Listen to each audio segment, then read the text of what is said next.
Bismillahirrahmanirrahim. Kafha ya ain sad.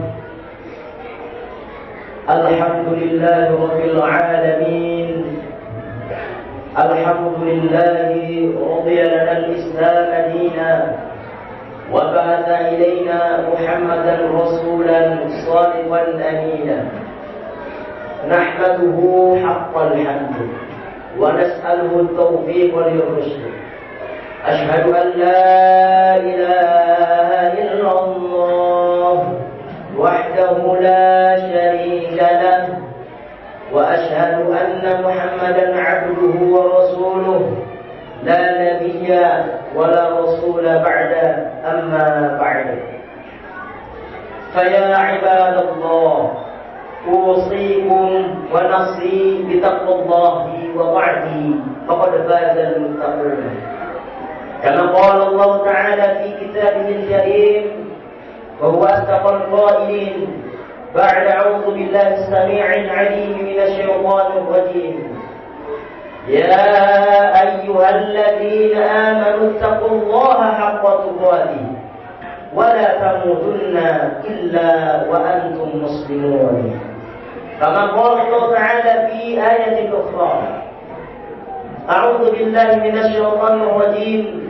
يا أيها الناس اتقوا ربكم الذي خلقكم من نفس واحدة وخلق منها زوجها وبث منهما رجالا كثيرا ونساء واتقوا الله الذي تساءلون به والأرحام إن الله كان عليكم رقيبا كما قال رسول الله صلى الله عليه وسلم في الحديث من حسن الإسلام مرء تركه ما لا يعني صدق الله العظيم وصدق رسول الله الكريم ونحن على ذلك من الشاهدين والشاكرين أما بعد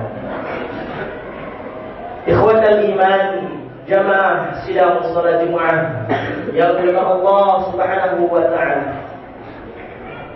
Bersyukur kita kepada Allah Subhanahu wa taala yang pada siang hari ini dengan kondisi saat ini Allah masih mengkaruniakan kepada kita nikmat kesehatan di tengah-tengah keadaan negara kita yang sedang sakit. Allah berikan kepada kita nikmat kehidupan di tengah-tengah keadilan yang tengah mati. Allah berikan kepada kita nikmat iman, nikmat Islam di tengah-tengah banyak saudara kita yang sedang belum memeluknya. Allah berikan setiap seluruh pergerakan dalam darah kita. Semua itu sampai kita mampu sholat Jumat di sini, semuanya adalah nikmat dari Allah Subhanahu wa taala. Maka sepatutnya kita bersyukur. Karena sejatinya ada ayat yang sama-sama kita masyhur sering diulang setiap kali khutbah Jumat, tiap Jumatnya, bahkan setiap kali ada ceramah, berceramah tentang suatu nasihat. La in syakartum la azidannakum. Maka Allah, kalau kita bersyukur ketika Allah beri nikmat, ketika Allah beri ketetapan, baik itu ketetapan yang baik maupun itu ketetapan yang buruk, kita bersyukur, Allah takbar. Ketika Allah kita kubur, inna azabi lasyadid, maka ingat dan Allah, azabku amalakum. Hadirin di dalam salat Jumat yang diberkati Allah Subhanahu wa taala. Tak lupa salat salam selalu tercurah kepada putra Abdullah bin Alam, Nabi Muhammad sallallahu alaihi wasallam, yang mana beliau dengan berkah, dengan semangat, dengan tetesan darah, dengan hinaan, ejekan, cacian, matian yang dilontarkan kepada beliau, beliau sabar, tidak pernah beliau balas, bahkan dengan raut muka sekalipun. Bahkan balasan daripada semua keburukan yang diberikan oleh kaum kafir Quraisy kepada beliau dibalas dengan doa, dibalas dengan sapaan yang baik, dibalas dengan kunjungan yang baik ketika orang yang menghina beliau sakit. Maka sampai saat itu kita sekarang bisa merasakan Islam. Seluruh pelosok negeri tahu. Bahkan kalaupun kita presentasikan agama yang paling besar di dunia ini dengan konotasi pengamalan terbanyak dan sempurna adalah agama Islam. Agama yang penganutnya memeluk agama dengan sempurna sesuai dengan ajarannya agama Islam. Oleh karenanya kita bersyukur kepada Allah Subhanahu wa taala karena seluruh nikmat ini tidak ada apa-apanya selain nikmat Islam yang kita punya. Nanti seluruh nikmat di dunia ini tidak ada apa-apanya ketika kita bisa menerima nikmat yaitu melihat wajah Allah di akhirat kelak. Hadirin sidang salat Jumat yang dimuliakan Allah Subhanahu wa taala. Tiap pekan senantiasa kita lalui.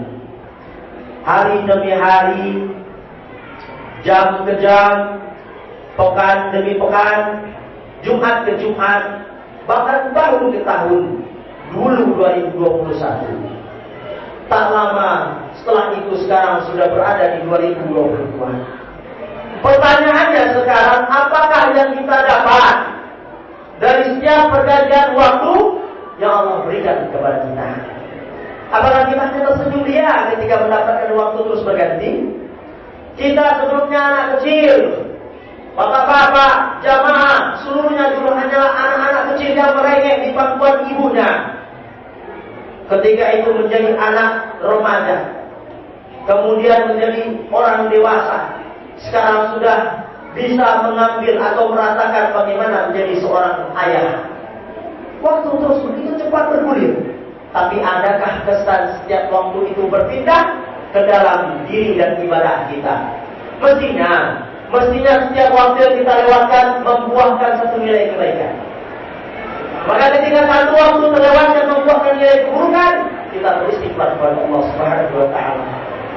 Dengan banyak waktu yang dilakukan oleh kita, mestinya menjadi hubungan besar, terutama bagi kita kaum muslimin, karena sejatinya Rasulullah, kemudian Allah, kemudian ulama, tabi'in atau tabi'in, semuanya sangat memperhatikan bagaimana waktu itu berada di dalam Islam. Hadirin sidang salat Jumat dengan Allah Subhanahu wa taala.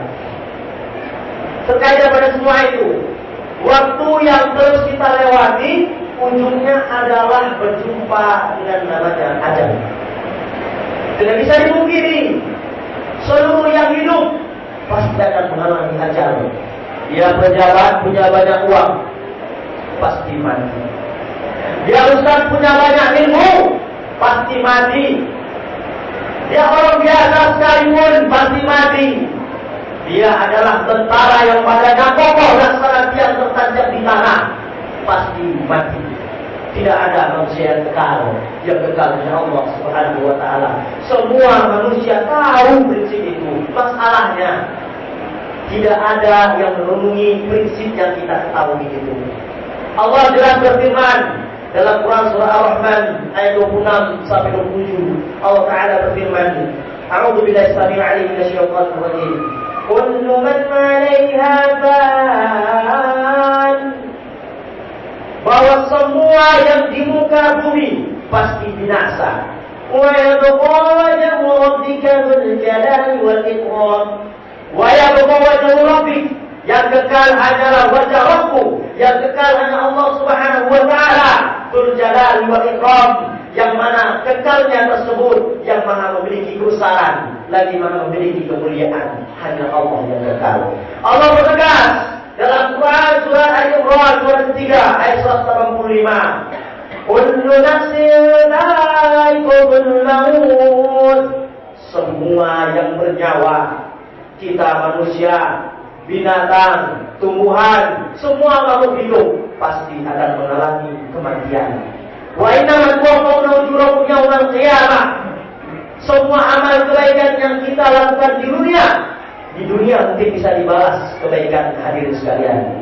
Kita melakukan kebaikan, dibalas sama tetangga. Kita kasih tetangga makanan, besok dibalas makanan. Tapi tidak ada kebaikan yang sempurna balasannya di dunia. Maka dikatakan dalam ayat ini, wa innama tuwaffawna ujurakum yawmal qiyamah. Amal-amal kalian, kata Allah, nanti akan dibalas sempurna pada hari kiamat. Faman zuhziha 'anil nar, barang siapa dijauhkan dari neraka, wa udkhila jannah, bapak-bapak nanti ternyata dimasukkan ke dalam surga. Faqad faz, kata Al-Quran, kata firman Allah, itulah yang beruntung. Bukan yang punya banyak uang sekarang.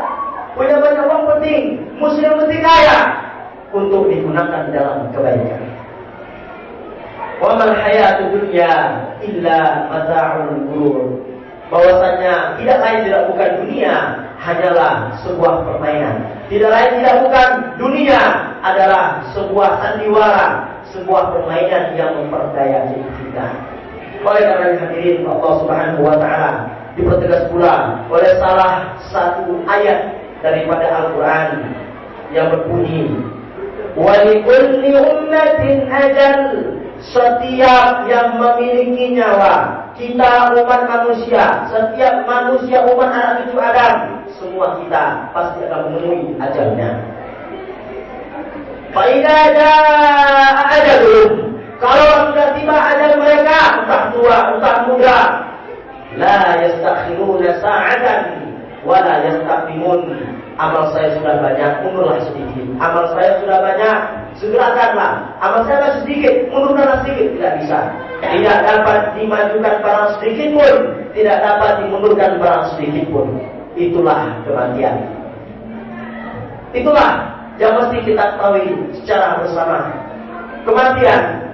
Dan terdapat 3 konsep yang harus kita sadari. Apa? Faktanya, bapak-bapak, ibu-ibu, anak-anak, semua kita mati.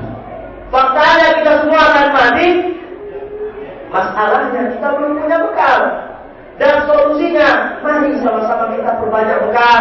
Kita tinggalkan iman takwa terhadap masalah yang kita miliki sekarang. Bagaimana cara meningkatkannya? Oleh karenanya, ada sebuah pesan yang sangat luar biasa dari sosok Ustaz Almarhum Zainuddin Al-Zaid yang terkenal dengan Dai Sejuta Umat. Dia mengatakan,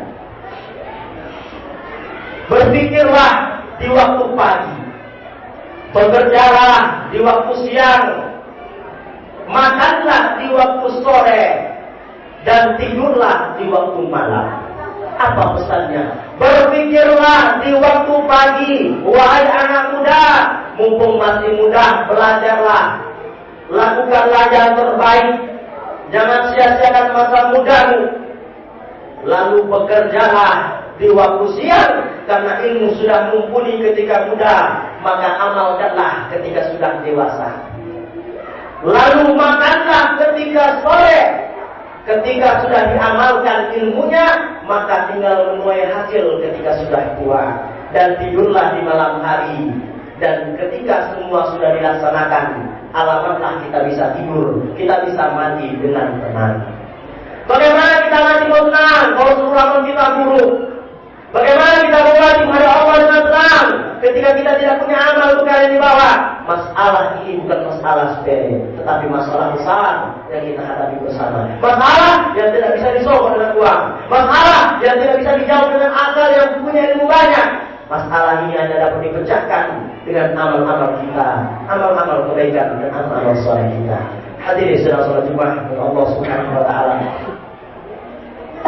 Abu Hurairah sahabat Nabi SAW berkata bahwasanya Nabi SAW pernah bersabda, "Idza matal insan," atau dalam riwayat lain, "Idza mata ibnu Adam," ketika manusia mati, ketika anak cucu Adam mati, in qata'a amaluhu illa min thalathah.